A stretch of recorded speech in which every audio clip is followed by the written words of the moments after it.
This is India. भारतीय team तीसरा T20 जीत लिया है। धर्मशाला में हुआ तीसरा T20। भारतीय टीम टॉस जीतती है और गेंदबाजी का विकल्प लेती है और हर्षदीप सिंह और हर्षित राणा बहुत ही अच्छी गेंदबाजी करते हैं और पहले के 2 ओवर में ही 2 विकेट ले लेते हैं। पूरे 20 ओवर साउथ अफ्रीकन टीम ने स्ट्रगल किया है। एक माकरम के अलावा पूरी टीम भारतीय गेंदबाजों के सामने ढेर हो गई।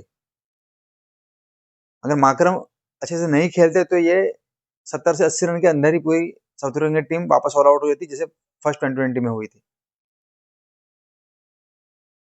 हर्षित राणा, हर्षदीप के साथ साथ कुलदीप यादव, वरुण चक्रवर्ती, हार्दिक पांड्या, शिवम दुबे सबने अच्छी गेंदबाजी की, सबने विकेट लिए है।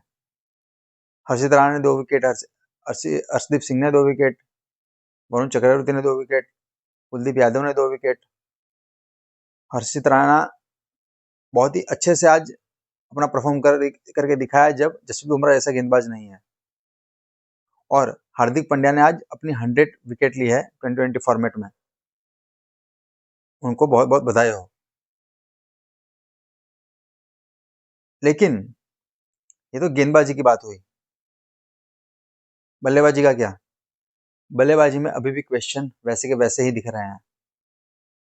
लेकिन आज का अच्छा कुछ बात अगर बल्लेबाजी में हुई है तो वो है कि पहली बार इस सीरीज में अभिषेक शर्मा खुल के अपने स्वभाव के हिसाब से बल्लेबाजी कर पाए। बहुत ही अच्छे से करीबन 190 के स्ट्राइक रेट से वो खेले आज। उनके साथ साथ आए सुमन गिल, इतने बेहतरीन बल्लेबाज जिनको हम 2 से 3 साल पहले क्या क्या बेहतरीन फॉर्म में दिखा करते थे, आज बहुत ही स्ट्रगल करते देखना बहुत ही खराब लग रहा है कि इतने अच्छे बल्लेबाज स्ट्रगल कर रहे हैं, लेकिन सामने वर्ल्ड कप आ रहा है। 100 के स्ट्राइक रेट के साथ वो आउट हो जाते हैं। अभिषेक शर्मा जैसे बल्लेबाज ने इतनी बेहतरीन स्टार्ट करने के बाद भी जब वो आउट होते हैं तो तिलक वर्मा और सुमन गिल जिस तरह से खेल रहे थे मानो को टेस्ट में खेल रहे हो। मुझे लग रहा था कि जिस तरह से स्टार्ट लिया है तो मुझे लग रहा था कि शायद भारतीय मैनेजमेंट ने प्लेयर्स को ऐसा बोला होगा कि से कम ओवर में ये मैच खत्म कर दी जाए और अच्छे से प्रैक्टिस कर पाओ आप हिटिंग के लिए। लेकिन प्रैक्टिस उस तरह से हो रही थी जैसे कि वो T20 नहीं टेस्ट खेल रहे थे। सुमन गिल भी आउट हो जाते हैं, यानसन उनको आउट कर देते हैं। उसके बाद आते हैं सूर्य कुमार यादव, वो भी स्ट्रगल करते हैं।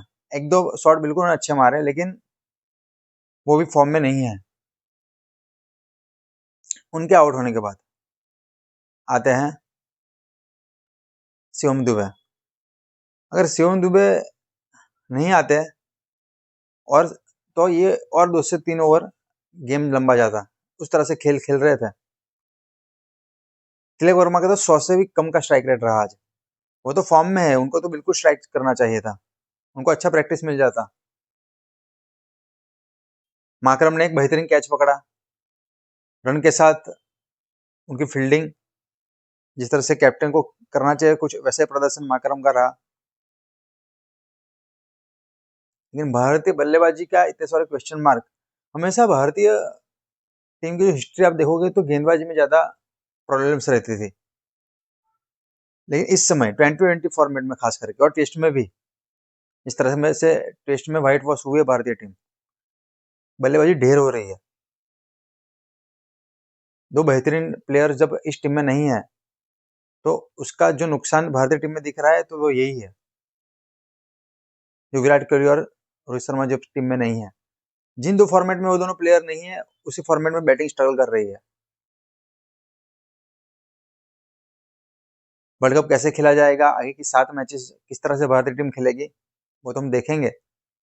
लेकिन जल्द से जल्द इन प्लेयर फॉर्म में आ जाए तो अच्छा रहेगा, क्योंकि जो पूरी बैटिंग लाइनअप में जो कड़ी आप मान सकते हो, जो पूरी बैटिंग क्रम को जोड़ती है, वो 1 डाउन और 2 डाउन होता है।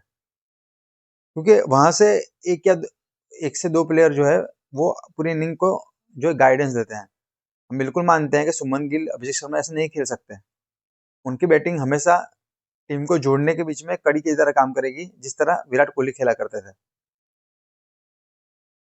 और आज लेकिन ये अच्छी बात है कि कुछ अच्छे शॉट उन्होंने बहुत अच्छे मारे थे, लेकिन जब अभिषेक शर्मा आउट हो जाते उनके बाद उनका स्ट्राइक रेट जिस तरह से कम हुआ, वो थोड़ा अच्छे से खेल सकते थे। लेकिन अभी भी 2 मैच बाकी है और उसके बाद न्यूजीलैंड के सामने भी जो 5 मैचेस होने वाले हैं, मुझे लगता है कि सुमन गिल अपना फॉर्म प्राप्त कर लेंगे, तो वर्ल्ड कप में भारतीय टीम के लिए बहुत ही अच्छा रहेगा। इन द एंड भारतीय टीम मैच जीती है और 2-1 से भारतीय टीम इस सीरीज में आगे भी है। 2 में से 1 मैच भी भारतीय टीम जीत लेगी तो ये सीरीज अपने नाम कर लेगी और वो लगता है कि कर भी लेगी। शायद दोनों के दोनों मैच भी भारतीय टीम जीत जाए, क्योंकि T20 फॉर्मेट में भारतीय टीम का प्रदर्शन अच्छा रहेगा, क्योंकि छोटा फॉर्मेट है, कम प्लेयर भी परफॉर्म कर जाते हैं, तो ये फॉर्मेट में जीतने के चांसेस हो जाते हैं। इसलिए T20 फॉर्मेट में किसी भी टीम को बेहतरीन और यही टीम जीतेगी वैसा नहीं कहा जाता है। कुछ एक जो फेस्टिवल भी 2 दिन के बाद आ रहा है, वो आ रहा है IPL का ऑक्शन। एक दिन का ये ऑक्शन जो होने वाला है, वो भी हमें क्लियर कर देगा कि किस तरह से अब IPL की सारी टीम में कैसे-कैसे प्लेयर किस तरह से अपना कॉम्बिनेशन बिठाते हैं। तो हम जब ऑक्शन होगा उस पे भी बात करेंगे कि कौन से अब टीम सारी कैसे दिखेगी।